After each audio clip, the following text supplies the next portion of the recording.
You are just starting the GI physiology. So can you tell some of the functions of GIT? Some of the functions of GIT. So all of you know that it is involved in digestion, absorption. You start with the ingestion of food, then that is digested, that is broken down to smaller particles, food stuff, and then it is absorbed, isn't it? So the functions you can name like ingestion, then digestion, then it is absorption, then there is secretion also, isn't it? Secretion of food stuff, secretion of different by different glands, digestive juices, isn't it? Then any other function apart from this, excretion also, excretion of the undigested food material, isn't it, in the form of fecal matter. Then any other functions, assimilation is part of the, yes, after absorption there is assimilation also. Then any other functions apart from this, it is having, don't say, it is having immune functions as well, isn't it? It provides immunity also. How? There are mild cells, उसमें हम क्या कहते हैं, gut associated lymphoid tissue, isn't it? There are collections of lymphoid tissues which are helping in your immunity response to antigen, isn't it? There are Pierce patches, collection of lymphoid tissues, isn't it? So it is involved in immunity as well, and also जो आपका acidic gastric juice होते हैं, that also helps in killing bacteria, isn't it? Then there are functions like fluid and electrolyte balance. Fluid and electrolyte balance में भी काम करते हैं. You take food stuffs, then you take the liquid components as well, and there is secretion from the different exocrine glands of your GIT, isn't it? Altogether, approximately 7 liters is produced by the different exocrine glands. So altogether, the GIT receives 8.5 liters of liquid, okay, and 8.5 liters liquid usko it receives, and around 99% is reabsorbed, and approximately 100 ml of fluids and the undigested material is excreted out through the fecal matter, isn't it? So it is helping in the fluid balance and electrolyte balance as well. Then there are certain bacteria, there are floras in the GIT which are helpful to your body, isn't it? There are non-pathogenic bacteria, non-pathogenic organisms which are helping your body. Like, can you name some non-pathogenic organisms? E. coli, which is residing there in the colon mainly as fecal material, yes. So it is helping. What is the role there? The absorption. It helps in vitamin absorption and also in synthesizing certain vitamins. Okay. So there are other bacteria also, helpful bacteria. There are lactobacillus, है ना, बाहर से देते हैं. जब बच्चों को क्या होता है, लूज मोशन होता है, हम lactobacillus का सैचेट देते हैं. You must have known, isn't it? So these are the functions which you can name. Okay, any other function you can tell?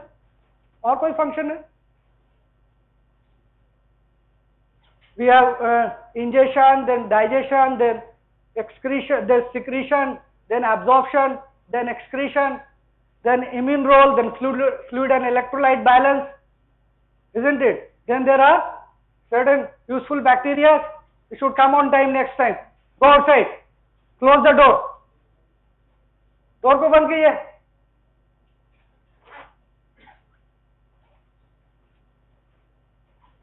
So After the function, you all know the different parts of the GIT.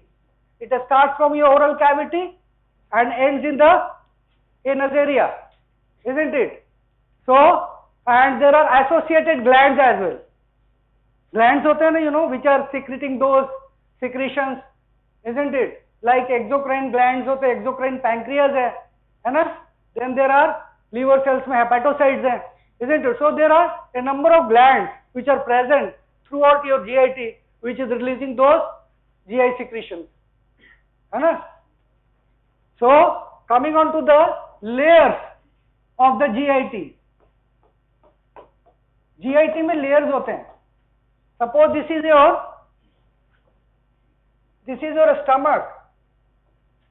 हाँ, ये stomach है. अगर एक part को हम लेकर के इसको हिस्टोलॉजी देखोगे उसका, so what will happen?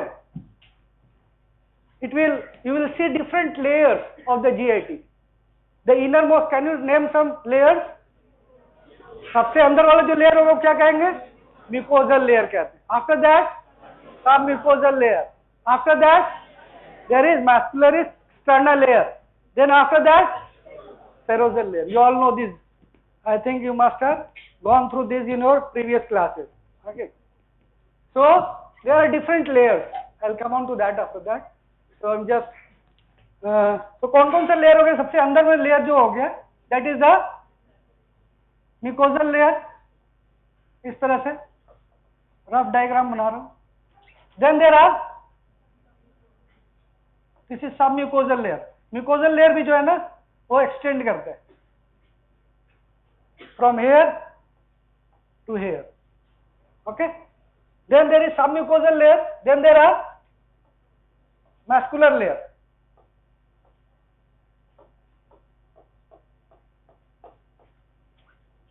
Okay. In the form of, अंदर में क्या होता है? Muscular में circular layer inside and longitudinal layer outside, isn't it? So this is the muscular layer. और बाहर में क्या है? Serosal layer, है ना? अब ये जो mucosal layer है, mucosal layer में it is further divided into 3 sub layers. One is the lining epithelial layer, है ना? Mucosal epithelium you can say, isn't it? उसके बाद क्या होता है? There is lamina propria, है ना? जिसमें छोटे छोटे ग्लैंड्स होते हैं और छोटे छोटे ब्लड वेसल्स होते हैं, है ना? Lamina propria.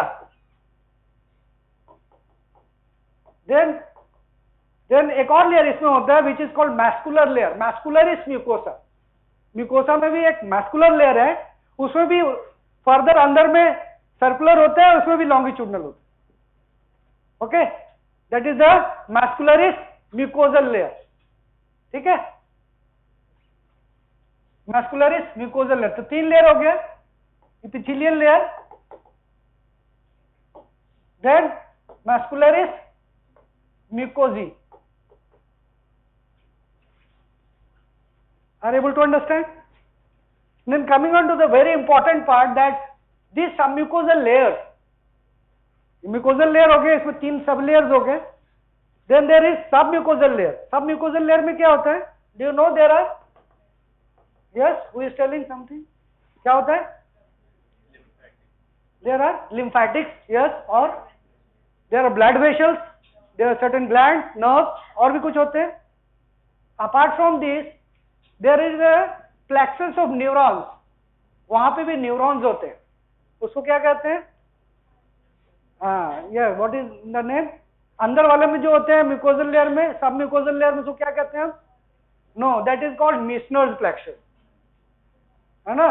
जो Meissner एक साइंटिस्ट है, ये डिस्कवर्ड, उसके नाम पे मीसनर्स प्लेक्सस होता है. उसको हम सब म्यूकोजल प्लेक्सस भी कहते हैं. मीसनर्स प्लेक्सस, ठीक है, या सब म्यूकोजल प्लेक्सस, क्योंकि सब म्यूकोजा में वो रिजाइड कर रहा है.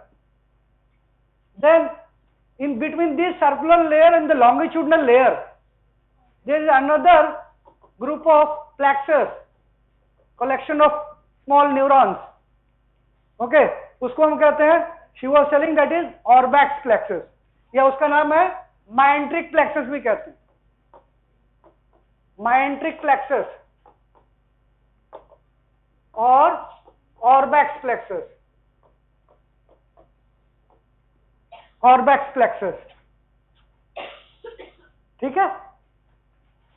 So these are the two, this two together, ये दोनों जो प्लेक्सस है न्यूरॉन्स का, they together come under what we have discussed in the autonomic nervous system. Third division जो होता है that is the enteric nervous system, that is forming this enteric nervous system, okay, and these two plexuses, they are present throughout your GIT, starting from the esophagus up to the anal area, okay, and they all together, they are called third division of the autonomic nervous system bhi keh rahe the, they are also called mini brain of the gut, okay, या brain of the gut bhi कहते हैं, gut का brain है ये, okay, and why it is called the mini brain or little brain of the gut, little brain of gut bhi कहते हैं, okay, because these plexus together constitute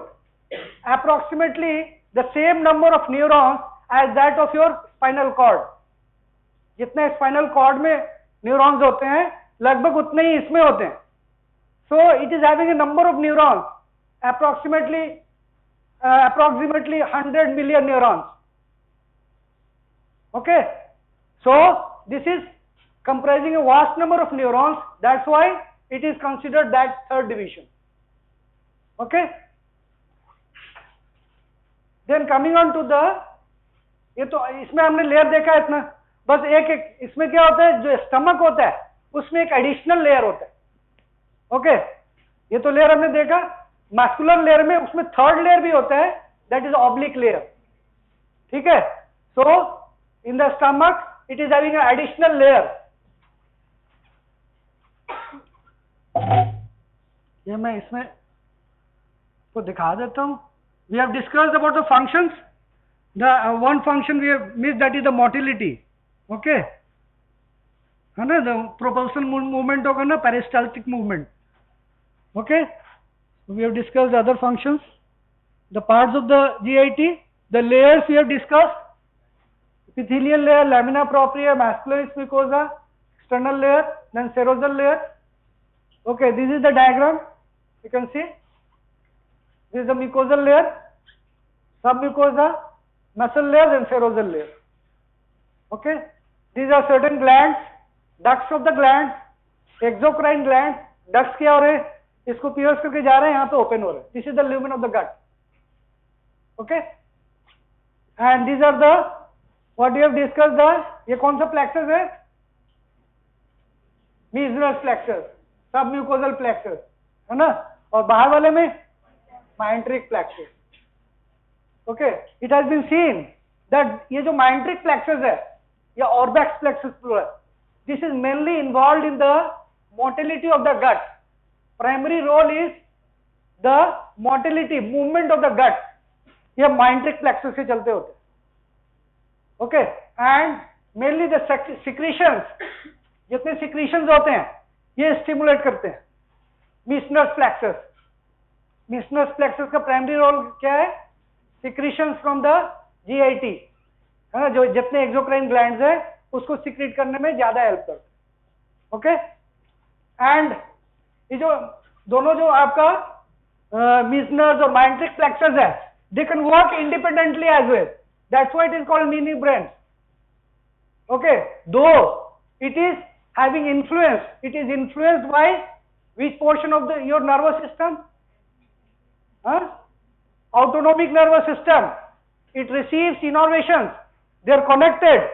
हमने बताया था ना कि आपको सिंपैथेटिक में गैंग्लियाज होते हैं, है ना, there are paravertebral ganglion, prevertebral ganglion, isn't it, then terminal ganglias, है ना, तो उसमें कौन सा पोर्शन GIT में जा रहा था, prevertebral ganglion, portion of the prevertebral ganglion, isn't it, वहां से आपको सुपीरियर मेजेंट्री गैंग्लियन और इंफीरियर मेजेंट्री गैंग्लियन, है ना, वो आपको GIT में जा रहा था, तो वो जाता कहाँ है, it is going and making plexus with this enteric nervous system and also directly going to the smooth muscles as well, So they are interconnected, they are connected with the autonomic nervous system.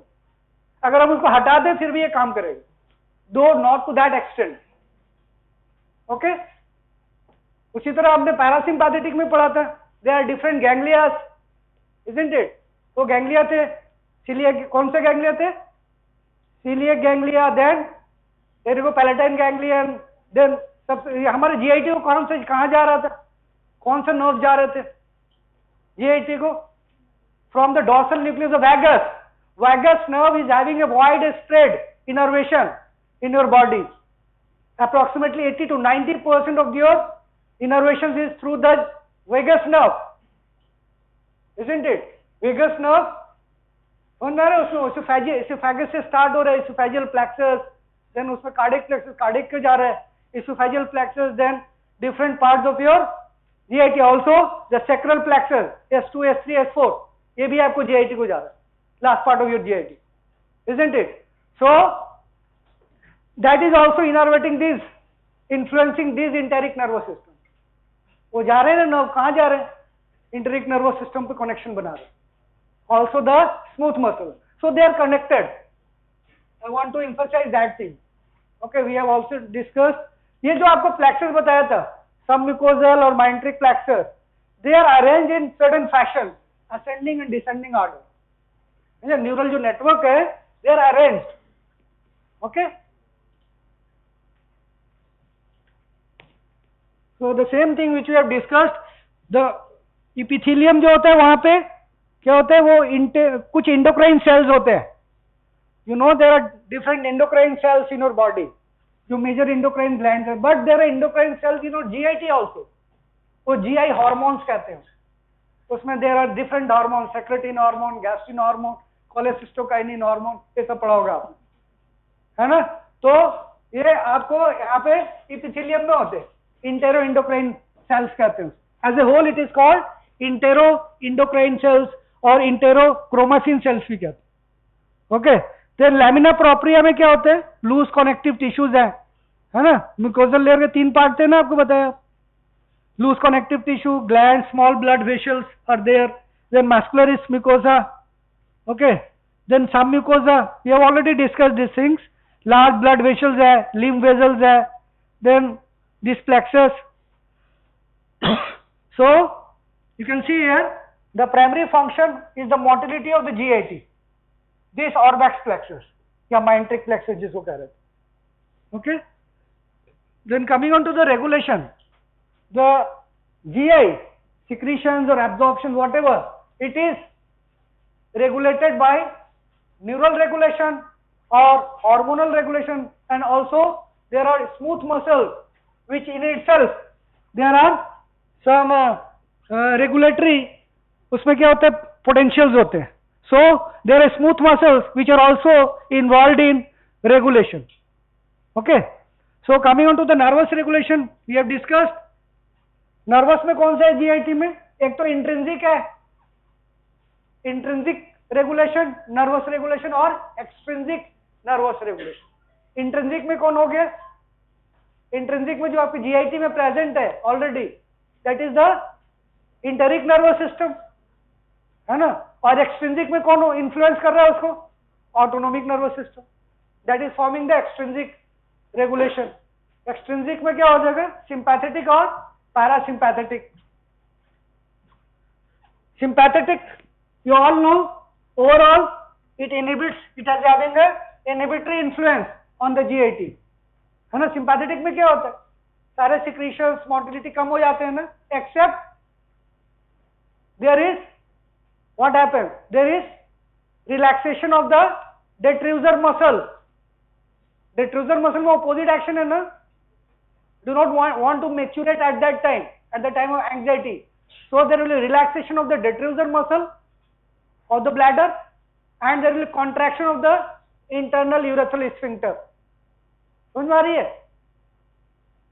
So you can see the contraction of the different sphincters. Parasympathetic, overall it is having a stimulatory influence on your GIT, है ना? And उसका reverse हो जाएगा. वो क्या करेगा? Detrusor muscle को contract करेगा, and it will relax the sphincter, ठीक है. And there are intrinsic regulation by these two plexuses, which we have already discussed. Meesner's plexus secretes the controls mainly the secretory component. Okay, secretion को mainly involve करते हैं, and orbits the motility, motor component. So it is located in the gut wall through or GIT from the starting from the esophagus up to the anus. There are, इसमें भी क्या होता है, neurons है तो cell bodies होंगे, exons होंगे, dendrites होंगे, isn't it? All the parts will be there. It innervates the gut cells, है ना, gut में जाना है ना, and also the different sensory nerves as well. Integration, it can integrate, इसके जो information क्या है, independently work कर सकते हैं. It can integrate within the ENS as well. और ये short loop कहते हैं, है ना, दो लूप में काम करते हैं. जो अगर अंदर ही अंदर लोकल कंट्रोल हो रहा है तो उसको हम शॉर्ट लूप कर देते हैं. अगर इन्वॉल्व हो रहा है आपको autonomic nervous system, then it is long loop control, ठीक है. So it can occur within the enteric nervous system. It can function independent of ANS और इन एसोसिएशन विथ एएनएस.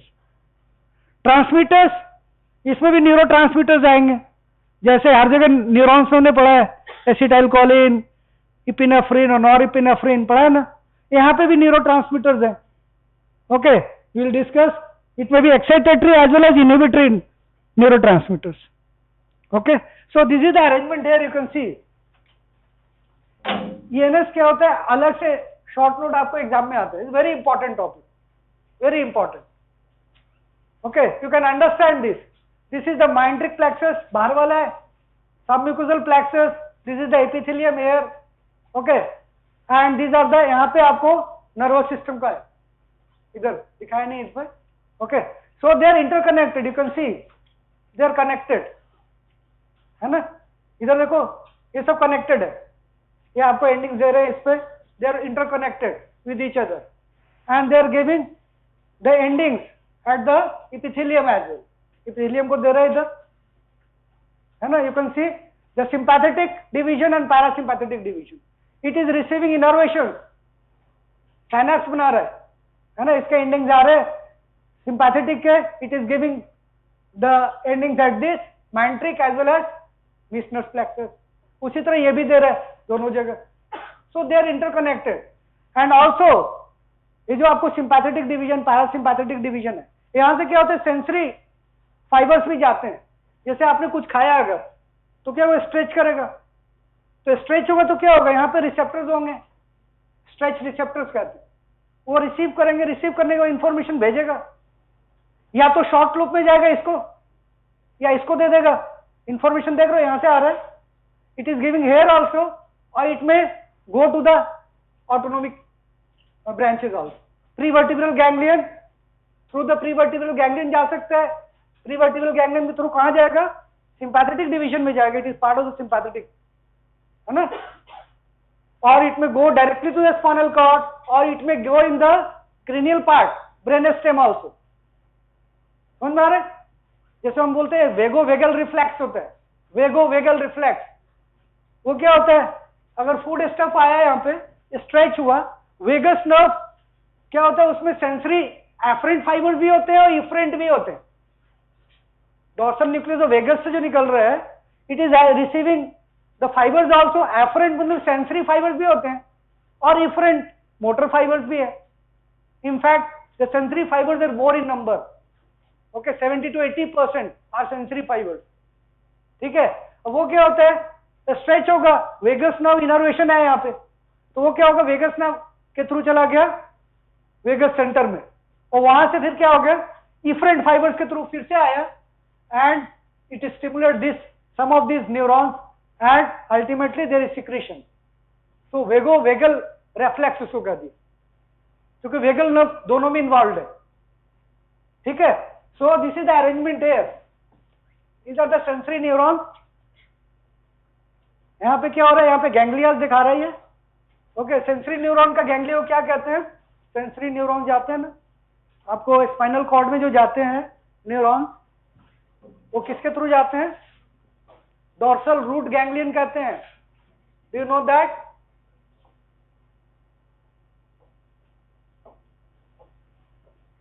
यहां से आते हैं ना इधर. If this is your effector organ, यहां से क्या होगा, इसमें आते हैं. This is called the dorsal root ganglion.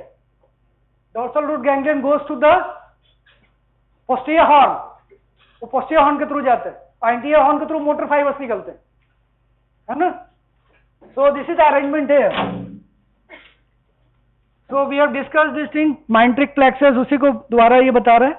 Oesophagus to anus between the longitudinal and circular muscle. Myenteric fibres तो यहीं पे होते हैं ना. इट में contain excitatory inhibitory neurons. Function, it is controlling mainly the GI motility. Okay, we have discussed these things. Stimulatory influence or inhibitory influence. Okay, the contraction. So myenteric plexus अगर activate होगा तो क्या होगा, mainly motility बढ़ाना है.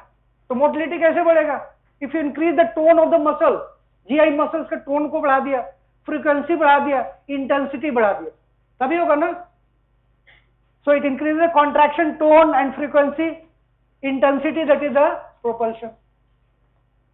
Then inhibitory influence, it is having inhibitory influence as well.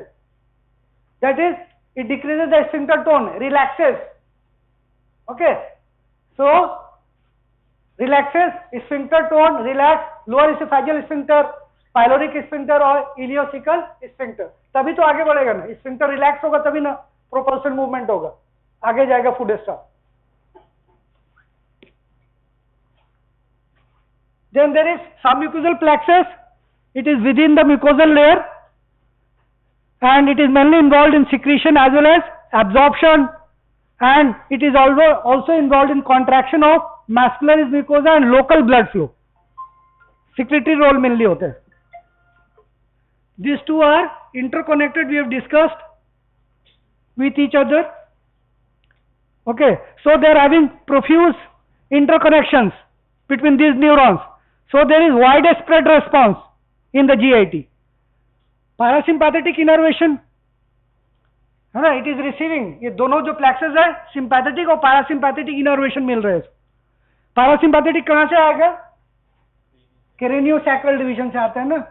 So cranial division में कहाँ से आएगा? There are 4 nucleus. हमने पढ़ा था parasympathetic division जब पढ़ रहे थे. From the 4 division, 4 cranial nerves के थ्रू बाहर आ रहे हैं, है ना. बट GIT में जो आ रहा है वो कौन से न्यूक्लियस से आ रहा है? That is through the dorsal nucleus of vagus nerve के थ्रू आ रहा है. Okay, and then the sacral division. S2, S3, S4 से आ रहा था. पैरासिम्पैथेटिक क्रेनियोसैक्रल बोलते हैं ना. तो सैक्रल में S2, S3, S4 से आते हैं. वो मेनली आपको last part of the gut, उसको ये इनर्वेट करते हैं, isn't it, up to the transverse colon. Okay, 2/3 of the transverse colon ये आपको आ रहा है, वेगस नर्व से आ रहा है innervation. Are able to understand और नॉट? हैं, पिछले क्लास से आपको थोड़ा. So you all know parasympathetic में क्या होता है, हमारा preganglionic neurons are longer, है ना, और पोस्ट गैंग्लियनिक न्यूरॉन क्या होते हैं, शॉर्ट होते हैं. मेनली इसमें क्या होते हैं, post ganglionic neurons are there within the ENS, enteric nervous system पे ये जाकर वहां पे जाकर टर्मिनेट कर रहे. So ganglias are basically there in the enteric nervous system.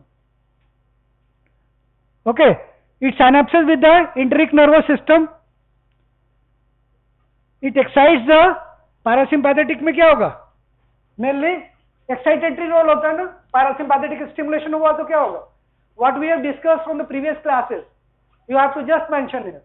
Parasympathetic अगर इनर्वेशन हो रहा है ENS को तो क्या होगा, it will having a stimulatory influence. All the secretions, the motility तो उससे हो रहा है mainly. Okay, so excites the enteric nervous system, दोनों को करेगा, माइंट्रिक को करेगा, मिसनर्स को भी करेगा. ठीक है. सो पैरासिम्पैथेटिक नर्व ये बता रहा है, it is also containing the sensory fibres भी होते हैं उसमें. सेंसरी फाइबर्स, जो वेगस नर्व है उसमें सेंसरी फाइबर्स भी हैं और मोटर फाइबर्स भी है. In fact the sensory fibres are 80%. In sympathetic innervation, you all know it is coming from thoracolumbar division, thoracolumbar से आ रहा था ना, T1 टू L3 तक आता है, L2 और L3, लेकिन GIT का जो जा रहा है कहां से आ रहा है, अप टू T4 तक, वो आपको हेड एंड नेक रीजन को जा रहा है, थोरैक्स को जा रहा है, isn't it? After T5 and up to L2, it is going to your GIT through the which ganglion? Prevertebral ganglion. समझ में आ रही है? Prevertebral ganglion, isn't it? Whether it is superior mesenteric or inferior mesenteric.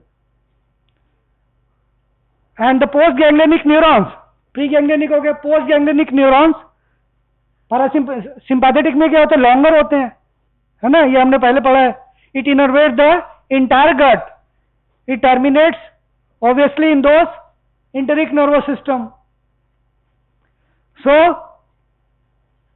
there may be, इसका overall effect क्या होता है, inhibitory influence होता है सिंपैथेटिक स्टिमुलेशन का. So it is having inhibitory influence, you can see, decreasing the activity of enteric nervous system. So motility कम हो जाएंगे, secretions कम हो जाएंगे, है ना. It also contains sensory fibers. Sensory fibers दोनों में ही रहेंगे. And about the neurotransmitters involved in the enteric nervous system. Preganglionic neurons, वो क्या होंगे? Preganglionic efferent neurons, that is the acetylcholine. Preganglionic neurons हमने पढ़ा था ना, ऐसे sympathetic हो और parasympathetic हो, दोनों में क्या है? Acetylcholine is the neurotransmitter, isn't it? And especially nicotinic और muscarinic. It is nicotinic. पिछले क्लास में पढ़ा था हमने. It is nicotinic. N variety, N2 variety भी कहते हैं, isn't it? So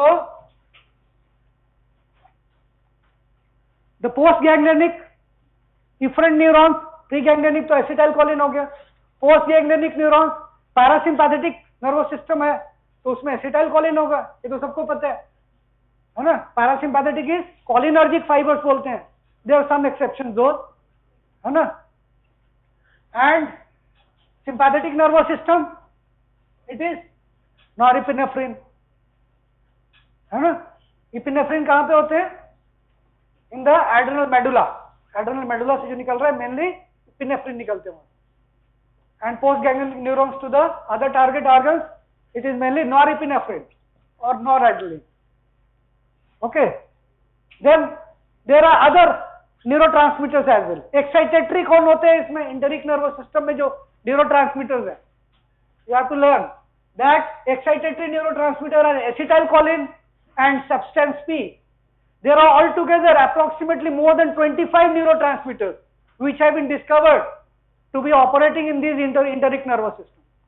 Okay, the major one is the excitatory one is the acetylcholine, the substance P, then there will be serotonin. Okay, ये excitatory neurotransmitter. Inhibitory is VIP. VIP means vasoactive intestinal polypeptide. Okay, GI hormones में details में पढ़ेंगे अलग से. VIP, then nitric oxide. It is having a inhibitory influence on these enteric nervous system. Okay, ये inhibitory neurotransmitters release करते हैं. So how it is operating, you have to understand. We will discuss the stimulation of the afferent neurons. In this diagram you can understand. This is a very simple diagram. You will try to understand. You can see I have correlated. This is the autonomic nervous system which is coming. Branches आ रहे हैं. और ये हमारा ये कौन सा plexus है? This is the gut lumen of the gut.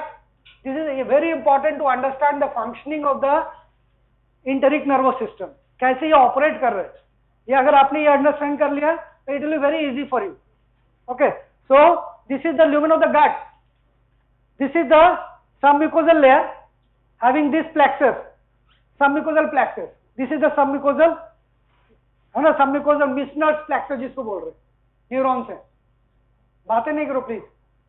Then this is the muscle layer, circular muscle layer. This is the longitudinal muscle layer, है ना. इन दोनों के बीच में कौन सा plexus है? This is the myenteric plexus. It is arranged in ascending fashion or descending fashion. Okay, you can see this is the ascending one, ये ऊपर वाला असेंडिंग है, ऊपर की तरफ जा रहा है. This is the oral side और this is the aboral side, anal side. ये ओरल साइड हमने लिया है और ये एनल साइड है. तो this is the ascending arrangement of the myenteric plexus, this is the descending arrangement. और बाहर में सीरोजल लेयर है, सबसे बाहर में. Okay, so how it is operating you can understand. So suppose you have taken some meal, whether it may be suppose you have taken some piece of chicken like that. Okay, so what will happen? It will stretch your GIT. अब stretch होगा तो क्या होगा? There are stretch receptors which are present. The stretch receptors which are present. This is the stretch receptors. Okay, here stretch receptors here present is vascular layer. So it has stretched these receptors. So it will activate. ये activate हो जाएगा. जब ये activate होगा तो क्या होगा? What it will do? It will stimulate this ascending neurons. ये जो माइंट्रिक प्लेक्सस है ना, अब इसको क्या है, ये फूड स्टफ को आगे बढ़ाना है, प्रोपल्सन करना है, आगे बढ़ाना है. तो आगे बढ़ाने के लिए क्या है, मसल्स कॉन्ट्रैक्ट होने चाहिए प्रॉक्सिमली, है ना. और इधर क्या होने चाहिए, एबोरल साइड रिलैक्स होने चाहिए. It should receive what ever is given, है ना. तो ये कॉन्ट्रैक्ट होने चाहिए और रिलैक्स होने चाहिए. इधर कॉन्ट्रैक्ट कब होगा, जब हमारा सर्कुलर मसल्स है, मस्कुलर इस लेयर में जो हमारा क्या है, सर्कुलर एंड लॉन्गिट्यूडनल मसल्स है. तो circular muscle whenever it contracts, what it will do, it will push the food stuff forward, and side by side the longitudinal muscle should relax, है ना. लॉन्गिट्यूडनल मसल इनहिबिट होने चाहिए, तभी तो ये contract कर पाएगा. समझ में आ रहा है, ये कॉन्ट्रैक्ट कर रहा है. Okay, and it should inhibit. और इधर क्या होने चाहिए, सर्कुलर मसल क्या होने चाहिए, कॉन्ट्रैक्ट नहीं होने चाहिए, है ना, ये इनहिबिट होने चाहिए. और लॉन्गिट्यूडनल मसल शुड एक्साइट, तब तो रिसीव करेगा, डायलेट होगा. समझ में आ रहा है. So the basic mechanism is here. If these stretch receptors are stimulated, what it will do? It will stimulate this ascending arrangement of this orbex plexus. Okay, ascending arrangement को ये किया. अब ये क्या किया, ये दो फर्दर इधर आपको नर्व फाइबर्स के थ्रू क्या हो रहे हैं, इसको स्टिमुलेट कर रहे हैं और उसको क्या कर रहे हैं, इनहिबिट कर रहे हैं. ये क्या है, ओरल साइड है, फूड स्टफ के आगे वाला साइड में. तो क्या होगा, and this stimulation is through certain neurotransmitters. The excitatory neurotransmitter I have told you, it is acetylcholine and substance P which is involved here. Acetylcholine and substance P which is involved here. ठीक है. और inhibitory में कौन से हैं, VIP and nitric oxide. So those are inhibitory neurotransmitters. तो वहां पे ये दोनों न्यूरोट्रांसमीटर के थ्रू वो इनहिबिट कर दिया और ये दोनों न्यूरोट्रांसमीटर के थ्रू ये एक्साइट कर दिया. तो क्या होगा, इट विल कॉन्ट्रैक्ट. ये क्या होगा, ये थोड़ा इस तरह से आगे की तरफ जाएगा, इजंट इट, ये कॉन्ट्रैक्ट होगा. And side by side what happens, these stretch receptors, ये जो स्ट्रेच रिसेप्टर्स है और क्या दे रहे हैं, इसको जो डिसेंडिंग फाइबर्स हैं इसको स्टिमुलेट कर रहे हैं. एक तो असेंडिंग फाइबर्स को कर रहे थे, डिसेंडिंग फाइबर्स को किया. डिसेंडिंग फाइबर्स के थ्रू क्या हो गया, इधर जो डिस्टल पोर्शन है फूड स्टफ का, इधर इनहिबिट कर रहा है सर्कुलर मसल को और उधर एक्साइट कर रहा है. ठीक है. So it is exciting, it is inhibiting. क्या हुआ बेटा, what happened, stand up, green shirt, go out of the class, take your bag and go.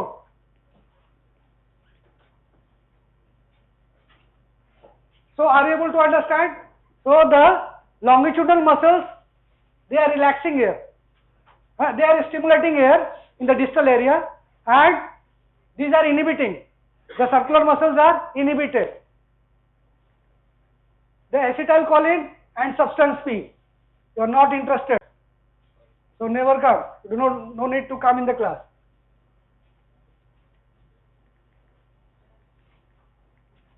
So in this way it is working. Are you able to understand this mechanism? So in that way what it is happening, it is propelling this food stuff forward. So motility में involved हो रहा है, mainly the matrix plexus is involved, that is orbex plexus. Then suppose the secretion कैसे हो रहा है, so this is, जब ये स्ट्रेच के थ्रू ये इन्वॉल्व हुआ स्ट्रेच रिसेप्टर और इसके थ्रू ये मोटिलिटी कर रहा है, this is the short loop, short loop के थ्रू वर्किंग कर रही है। लॉन्ग लूप कब होगा? ये स्ट्रेच हुआ, स्ट्रेच रिसेप्टर के थ्रू एफरेंट फाइबर स्टिमुलेट हो गया, afferent fibre, okay, afferent fibre stimulate होने के बाद it goes to the prevertebral ganglion, sympathetic और पैरासिम्पैथेटिक, ठीक है, और उसके थ्रू स्टिमुलेट किया, समझ में आ रहा है? देन सपोज ये क्या हुआ, आपको वेगस नर्व को स्टिमुलेट किया, तो वेगस नर्व के न्यूक्लियस में गया, वहां से इफरेंट फाइबर्स आए और ये इसको स्टिमुलेट किया, it is having connections, you can सी यहाँ पे आकर के ये कनेक्टेड है ना, इसको स्टिमुलेट करते हैं, तो इसको थ्रू अगर इन्वॉल्व हो रहा है, that is the long loop, समझ में आ रहा है? So now coming on to the secretion part, कैसे सिक्रीशन हो रहा है, the mucinous plexus is involved in the secretion complex. So there are, what happens, this foodstuff is releasing certain chemicals, कुछ chemicals निकल रहे हैं ना, and there are chemoreceptors as well। यहाँ पे क्या होता है, chemoreceptors भी होते हैं, suppose it is releasing fatty acids or H+, peptones, whatever, peptides, so it is having chemoreceptors that will be stimulated, and this chemoreceptor, if it is stimulated, it stimulates these neighboring submucosal neurons, that is the Meissner's neurons, ठीक है, इसको stimulate किया, and there are certain glands there, यहाँ पे glands होते हैं, उसके stimulate करेगा तो क्या होगा, through this duct it will release the content in the gut, and also what happens, it stimulate the nearby blood vessels, blood vessels को भी स्टिमुलेट करता है, and it dilates those blood vessels, vasodilatation हो, so it will increase the blood flow there, and in that way it will increase the absorption process, absorption भी बढ़ाएगा। Are you able to understand or not? Please tell. So that's all about this functioning of this enteric nerve. This is a very important part actually. So you try to understand it. So there are reflexes we have discussed. There are local reflexes, the short loop already we have discussed. Then there are long loop. This is short loop and long loop. I think no need to repeat it again. I have discussed this. The short loop, if it is working through this nerve plexuses, है ना, यहाँ पे stretch हुआ, stretch receptors giving to the nerve plexus, then to the smooth muscles or glands, then the response. If it is involving through the afferent neuron, it is going to the autonomic nervous system, okay, whether it's sympathetic or parasympathetic. Through that, it may be influenced by hunger, emotion, sight, smell, okay, उससे भी influence होता है. Through the efferent neuron, it may have the response. So it is the long loop. So there are GI reflexes, I already told, the vagovagal reflex. Then there are defecation reflex as well. You know, whenever the fecal matter is there, it stretches. वहाँ पे stretch receptors होते हैं, and through the afferent neurons कौन से होंगे उसमें? That will be the pelvic nerves, isn't it? That is the जो sacral plexus से आ रहे हैं, है ना?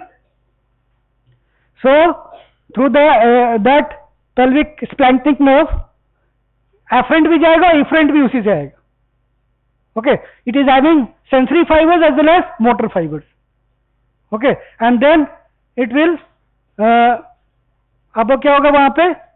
There will be the internal sphincter को relax करेगा, sphincters को, और muscles को contract करेगा. Then there are hormonal control. ये तो neural control हमने detail में पढ़ा. Okay. Then there is hormonal control. There are certain hormones which are involved in the GI function. Can you name some hormones? There are certain hormones, GI hormones. There may be intrinsic hormone as well as extrinsic hormone as well. Intrinsic hormone जो GIT में release हो रहे हैं, बन रहे हैं, वहीं पे आ रहे हैं. Okay. Like you all know, there are secretin hormone, there are cholecystokinin hormone, there are gastrin hormone. Okay. और भी कोई hormone है? अभी हमने पढ़ा VIP हार्मोन, है ना, बहुत सारे हार्मोन्स होते हैं. Okay, so gastrin hormone you all know, ये गैस्ट्रिक एसिड सिक्रीशन को बढ़ाता है, ये डिस्कस करेंगे जब स्टमक पढ़ेंगे. Then cholecystokinin hormone coming from your duodenal area, small intestine area. Okay, I cells होते हैं वहां पे, it stimulates the pancreatic secretion. Okay, and gall bladder को कॉन्ट्रैक्शन भी करता है. Then there are secretin hormone which is mainly involved in secretion of bicarbonate, bicarbonate rich fluid secretion, ये आपको डिटेल में वहां पे पढ़े. Then there are these are intrinsic hormones. Then there are extrinsic hormone, जो बाहर से हार्मोन आ रहे हैं वो इफेक्ट कर रहे हैं जीआईटी को, like thyroxine hormone, it stimulates your GI motility. Okay, then there are cortisol hormone. कहां से आ रहे हैं कॉर्टिजोल? एड्रिनल ग्लैंड से आते हैं ना. हाँ, सो कॉर्टेक्स से आते हैं, stimulate the parietal cells of the stomach. Parietal cells में से क्या रिलीज होता है? सबको पता होगा आई थिंक, HCl रिलीज होता है ना. So it will increase that level. Then there are GI smooth muscles as well. Already time हो चुका.